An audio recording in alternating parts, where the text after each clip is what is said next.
금요 경건의 시간입니다. 기도하고 이 시간 시작하도록 하겠습니다. 기도합니다. 이 시간도 삼위일체 하나님께만 영광과 존귀와 감사와 찬양을 올립니다. 한 주를 마무리하는 금요일 밤입니다. 여기까지 도우신 하나님의 크신 은혜와 사랑에 감사합니다. 한 주간도 변함없이 택한 백성과 동행하여 주신 줄로 압니다.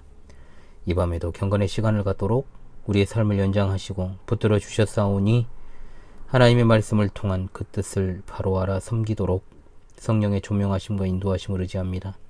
하나님의 말씀을 읽고 듣고 상고하며 주신 교훈을 삶에 늘 바르게 적용하고 순종하여 하나님이 기뻐하시는 삶을 날마다 살아가게 도와 주시옵소서.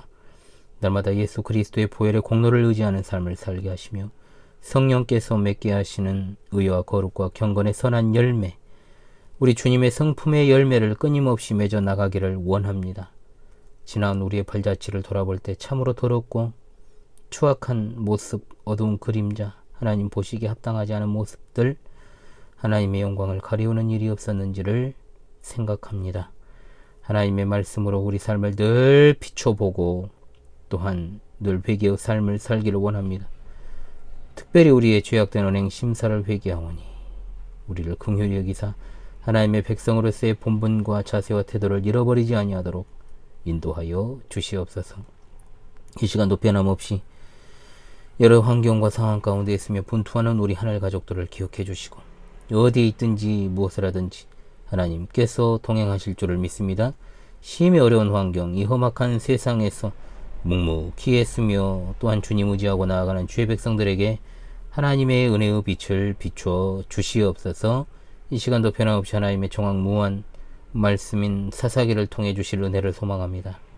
진리의 성령께서 우리 마음을 비춰주심으로 전하는 자와 듣는 자 모두 하나님이 주시는 은혜를 받아 충만히 누리게 도와 주시옵소서.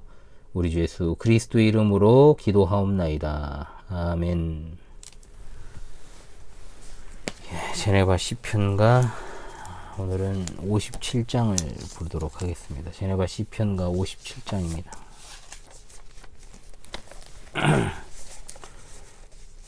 시편 42편 일부입니다. 하나님 사슴이 냇물 찾아갈 그 밤같이 내 영혼 주를 찾기에 갈급하옵나이다. 내 영혼 생존하는 하나님 갈망하니 어느 때 내가 나가 하나님 얼굴 배울고 사람들 종일 나에게 하나님 어딨냐 해 내 눈물 주야로 내게 내 음식이 되었네. 이전에 성일 지킨 무리와 동행하여 기쁨의 찬송 소리로 주의 집 인도하였네. 나 이제 일기 없고 내 마음 상하도다. 내 영혼 어찌 낭망해 어찌 불안해하냐. 바라라 하나님을 그 얼굴 도움이네. 오히려 나 찬송하리. 하나님 찬송하리라. 아멘. 아멘. 예, 하나님 말씀 계속 이어서 보죠. 사사기 12장 8절로 15절의 말씀이 되겠습니다. 사사기 12장 8절로 15절의 말씀을 제가 낭독합니다. 그 뒤를 이어 베들레헴의 입산이 이스라엘의 사사가 되었더라. 그가 아들 30명과 딸 30명을 두었더니 그가 딸들을 밖으로 시집 보냈고 아들들을 위하여는 밖에서 여자 30명을 데려왔더라. 그가 이스라엘의 사사가 된 지 7년이라. 입산이 죽음에 베들레헴에 장사되었더라. 그 뒤를 이어 스불론 사람 엘론이 이스라엘의 사사가 되어 10년 동안 이스라엘을 다스렸더라. 스불론 사람 엘론이 죽음에 스불론 땅 아얄론에 장사되었더라. 그 뒤를 이어 비라돈 사람 힐렐의 아들 압돈이 이스라엘의 사사가 되었더라. 그에게 아들 40명과 손자 30명이 있어 어린 나귀 70마리를 탔더라. 압돈이 이스라엘의 사사가 된 지 8년이라. 비라돈 사람 힐렐의 아들 압돈이 죽음에 에브라임 땅 아말렉 사람의 산지 비라돈에 장사되었더라. 아멘. 예, 오늘은 이제 이른바 소사사 세 사람에 관한 내용입니다. 이 부분은 많이 짧습니다. 그리고 짧기도 하고 또 다룰 게 없어요, 사실은. 그런데 이 짧은 세 사람의 소사사의 내용이 가져다주는 메시지가 분명히 있습니다. 사사 중에 한 사람인 대사사 중에 한 사람이었던 앞서 입다죠. 입다의 앞 뒤로 5명의 소사사가 등장을 합니다. 앞서서 등장했던 소사사는 돌라와 야엘이었습니다. 돌라와 야엘. 그리고 그 뒤로 이제 입다 뒤로 3명의 사사 입산, 엘론, 압돈입니다. 앞선 돌라와 야엘. 그리고 여기 나오는 세 사람의 사사의 특징, 무엇보다 사사들의 이 가문의 규모가 계속 커진다는 겁니다.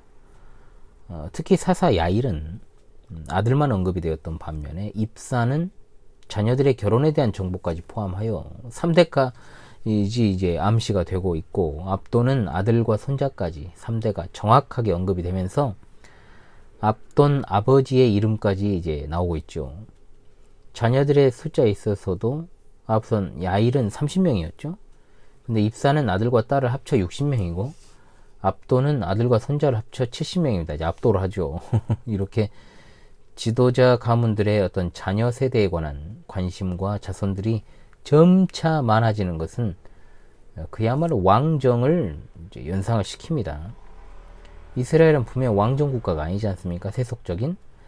그럼에도 어떤 권력의 사유화가 급격하게 이루어지고 있고, 이 사유화된 권력이 세습으로 이어진다는 측면에서 사사시대의 참으로 완전한 패러다임의 변화가 왔다라는 것을 짐작할 수 있습니다. 즉, 기존 사사는 하나님께서 특별히 세우셔서 그가 이스라엘을 위해 공적인 지도력을 발휘했다라고 한다면, 이제는 사람들이 선택하고 후대가 물려받는 그야말로 사적인 권력, 사사로운 권력, 즉 세상 원리의 권력의 축으로 이제 변해 버렸다는 데 있습니다. 입사는 어느 지파인지조차도 알 수 없습니다. 물론 이것을 그냥 넘겨버릴 수도 있는 측면입니다만, 이것은 그만큼 하나님께서 세우신 전통적인 이스라엘의 어떤 지파의 개념이 사라지고 여기저기 떠돌아다니는 사람들의 모습으로 이스라엘이 전락하고 있는 것은 아닌지 생각하게 합니다. 즉, 더 이상 이스라엘에게 지파는 무의미하고 그저 자신들의 이익을 생각하는 이익 집단으로 점차 변모되고 있는 것입니다. 이것이 어떤 지나친 추측이 아니라는 것은 사사기 후반으로 가면 점점 더 이것이 노골적으로 드러납니다. 입산이 한 일은 무엇일까요? 그저 아들 30과 딸 30을 둔 것입니다. 그런데 딸들은 밖으로 시집 보내고 아들들을 위해서는 밖에서 여자 30명을 데려왔다라고 분명히 기록되어 있습니다. 자, 여기 나오는 안팎의 경계가 지파일까요? 종족일까요? 아니면 이스라엘일까요? 알 수는 없어요. 사실은 애매합니다. 그러나 지금 등장하고 있는 사사들의 특징이 성경에 아무 이유 없이 기록된 게 없거든요.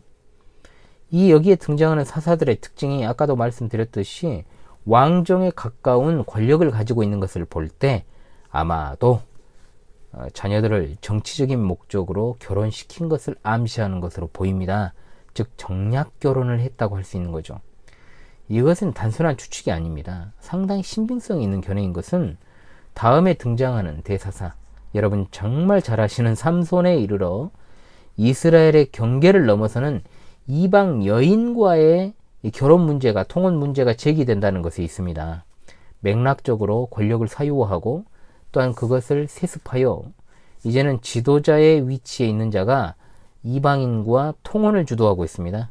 이것은 사사시대가 더욱더 자기 소견에 옳은 대로 하는, 즉 하나님이 아닌 자신들의 생각대로 하는 식으로 그야말로 평안이 없는 엔샬롬의 특징이 더욱더 드러나고 있다라고 볼 수 있는 것이죠. 두 번째 소사사는 앨론입니다. 이런 사사도 있습니다. 소사사 가운데서도 가장 오랜 기간인 10년을 다스린 사사입니다. 소사사 중에서 가장 오랜 기간을 다스렸는데 문제는 뭐냐? 10년을 다스렸는데 이 앨론이란 사람이 어떤 민족의 압제로부터 이스라엘을 구원했는지 나오지 않습니다. 여기 나오는 앨론은 한 일이 하나도 없습니다. 안 나오잖아요. 10년을 다스렸습니다.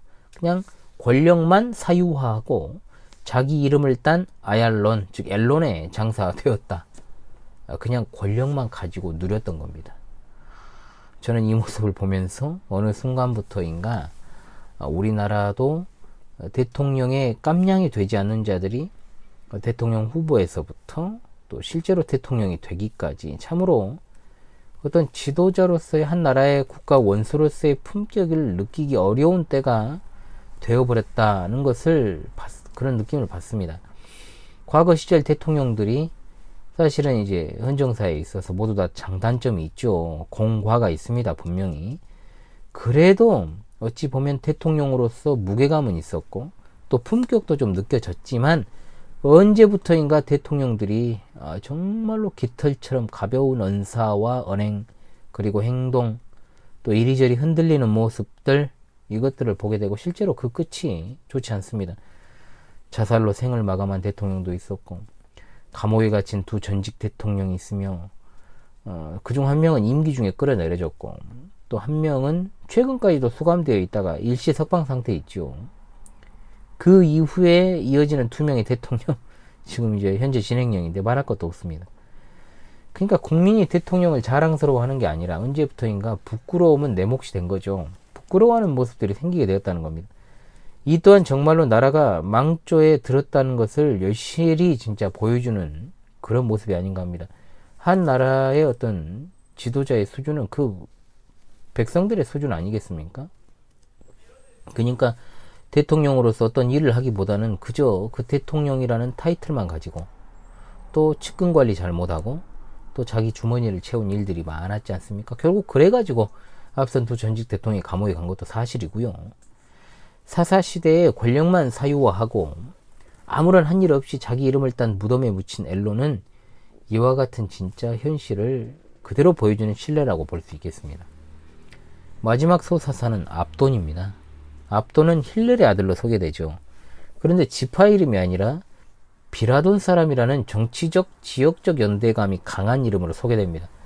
아들 30과 아들 40과 손자 30이 있었는데 어린 낙이 70마리를 탔다라고 나오는 이 장면.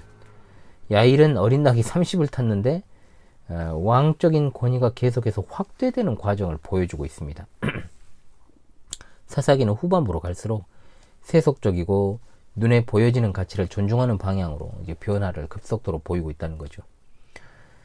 시청자 성도들이시여, 우리가 이 짧은 소사사 트리오의 기록을 통해서 현실에 대한 균형 잡힌 시각을 가질 필요가 있습니다. 정치나 어떤 종교 지도자들의 부정축제, 권력의 사유화, 그리고 세습, 이것은 어제 오늘의 문제가 아닙니다. 이제 총체적인 부패가 위에서부터 아래까지 이제 터질 일만 남았죠. 우리가 이것에 대해서 한숨만 쉬고 있다고 문제가 해결되지는 않습니다. 또 단순하게 나라를 위해 기도한다는 것도 참 애매한 일인 것만 같습니다. 오직 우리를 다스리시는 분이 하나님이심을 깨닫는다면 우리가 먼저 이런 어떤 세속적인 가치와 사고를 나 자신의 삶에서 철저하게 추방시키는 것이 매우 중요한 선결 과제가 될 것입니다. 그래야만 우리는 이 썩어 빠지고 부패한 세상 속에서도 다음 세대를 하나님 나라의 원리와 통치 질서에 따라 가르칠 수 있을 것이고 올바른 성경적 가치관을 심어줄 수 있을 것입니다. 어떤 시대의 사상과 가치관에 절대로 휩쓸리지 마시기 바랍니다. 하나님을 모르며 하나님을 반대하는 자들과 멍해를 함께하지 않으면 물론이거니와 하나님을 이용하려는 어용 종교 세력들의 선동에도 노란하지 말아야 되고 성별의 원리에 따라 바른 신앙 노선에 서서 변함없는 마음으로 하나님만 바라보며 살아가야 될 줄로 믿습니다. 아멘, 할렐루야. 그런 의미에서 322장 새찬송가, 통일찬송가 357장 세상의 헛된 신을 버리고 우리 함께 부릅시다. 322장 통일찬송가 357장입니다. 세상에 헛된 신을 버리고 하나님 이름 높여 기리세. 온 천하 백성 모두 나와서 다같이 하나님만 섬기세. 세상에 헛된 우상 버리고 인간의 모든 부귀영화와 거짓과 불의 모두 버리고 온전히 하나님만 섬기세. 주님의 백성 서로 헤아려 시기와 미움 아주 버리고 하나님만을 홀로 섬기는 천국을 어서 이뤄 주소서. 아멘.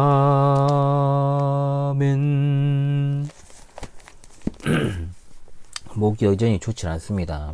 회복이 다 됐다라고 생각을 했어도 목이 한 번씩 이렇게 잠기고, 예. 그리고 이 헛기침이 막 나오려고 하는 그런 게 아직 있습니다. 뭐 폐 기능이 아직 다 정상으로 돌아오지 않았다라는 어떤 의미겠지요. 뭐 그래도 특별하게 이상은 없는 것 같습니다. 예. 여러분 한 주간도 얼마나 노고가 많으셨습니까? 이 밤에도 주의 평강이 가득하시기를 바라고 주말과 주일에도 변함없으신 하나님의 은혜로만 충만하시기를 바라옵겠습니다. 제가 매주 금요일은 이 말씀을 드리죠. 올해 경건의 시간 이제 12번 남았습니다. 그러니까 총 6주가 남았다는 이야기죠. 한 주에 2번씩 하니까요. 그래야만 한 해가 마무리되네요. 하루하루 정말 다시는 돌아오지 않을 소중한 시간들이 지나가고 있다라는 생각이 듭니다. 이 소중한 날들을 주의 뜻 안에서 항상 뜻깊게 보내시기를 바라겠습니다. 제가 지난 수요일에는 겨울 사역 광고를 했기 때문에 특별히 더 하진 않겠습니다. 즈음하여 또 말씀드립니다. 우리 신앙은 우리에게 주어진 주일을 어떻게 보내냐에 따라서, 그리고 그 주일에 가르침 받은 것들을 6일 동안 삶에 적용하고 또 경건에 힘쓰는 일들입니다. 마지막 때가 될수록 더욱더 주일을 소중히 여기고 생활의 앱에 점념하시는 여러분 되시기를 바랍니다. 주일 일정에는 변동이 여전히 없습니다. 바라옵기는 주일 오후 요리문답에 배웠던 문답을 꼭 여러 차례 읽으시고요. 우리 본교회 성도님들 또 해설 내용을 다시 보게 하셔도 좋고, 뭐 썩 잘하는 강의는 아닐지라도 그렇게 주일에 참석하시길 바라겠습니다. 신앙교육에 있어서 진짜로 열정과 큰 믿음을 가지고 임해 주시기를 바라겠습니다. 경건의 시간 공지를 좀 드리겠습니다. 제가 사사기를 수요, 금요 경건의 시간에 다루고 있는데 한참 전에 기억나십니까? 각각의 경건의 시간에 다른 본문으로 진행을 좀 하려고 한다고 말씀을 드렸을 것입니다. 수요 경건에는 계속해서 사사기를 다루겠습니다. 그리고 금요 경건회 때는 제가 레위기 본문을 좀 다루려고 합니다. 지금 제가 주일에는 출애굽기를 하고 있는데요. 레위기를 좀 다루려고 해요. 레위기를 많이 좀 상대적으로 다루지 않는 편이죠. 그래서 레위기를 좀 다루려고 합니다. 다시 말씀을 드리겠습니다. 다음 주 금요 경건회부터 다음 주면은 이제 11월 25일이네요. 그때부터는 레위기 본문을 금요일에 다루고 수요일에는 그대로 사사기를 진행하도록 하겠습니다. 보다 많은 성경 본문을 다루려는 취지인데 원래 이렇게 하는 게 맞는데 차일피일 미루다가 해 넘어가기 전에 이렇게 하기로 했습니다. 그래서 함께 해주시고요. 미력하나마 유익이 되시기를 바라옵겠습니다. 유익이 조금이라도 되면 그것으로 만족합니다. 주말과 주일에도 변함없으신 하나님의 손길을 따라서 주의 은혜로 충만하시길 바라옵니다. 자, 이 시간도 기도하고 금요 경건의 시간을 마치도록 하겠습니다. 기도합니다. 하나님 아버지, 참으로 감사합니다. 경건의 모양만 있고 실제 경건이 무너진 시대를 살아가고 있는 우리가 하나님 나라의 통치 원리와 질서를 따라 살아간다는 것이 세상이 보기에 허황된 것처럼 보여도 늘 하나님 존전의 자세로 올바른 성경적 가치관을 가지고 자녀들을 바르게 지도하여 그들로 변함없이 하나님 존전의 자세를 견지하도록 힘쓰는 우리 모두가 되게 하시옵소서. 오늘 하루도 하나님의 은혜 가운데 마무리하고자 합니다.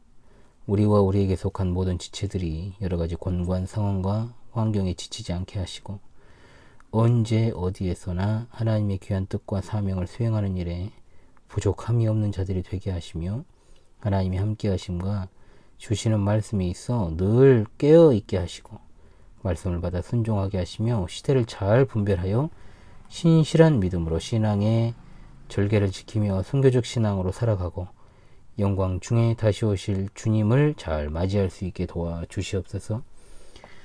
이 밤에도 평안한 쉼을 주시고 밝은 새 아침을 열어주시며 주말과 주일에도 하나님의 변함없으신 함께하심과 특별히 주일 예배와 귀한 성경적인 가르침들 그리고 귀한 성도의 교제가 아름답게 일어나게 하옵소서. 우리의 자녀들이 바른 신앙을 전수받고 그대로 계승하는 귀한 역사를 주시기를 원합니다. 어려운 삶과 환경과 또한 병상에서 치료받으며 회복 가운데 있는 이들의 삶의 애환과 고통을 살펴주시기를 원합니다. 기도를 들어주시고 하나님의 뜻을 따라 응답하시며 안위하여 주시기를 원합니다. 늘 하나님이 함께 하심을 그들이 알게 하옵시고 진리 전쟁의 시대 영적으로 권고한 이들에게 복을 주사 속히 따스한 보금자리를 주심으로 잘 정착하며 보호받게 주여 도와주시옵소서. 주님의 깊으신 뜻을 더욱더 잘 알아가기를 원하옵고 언제나 서나 자나 깨나 우리 주 예수 그리스도의 이름으로 기도하옵나이다. 아멘.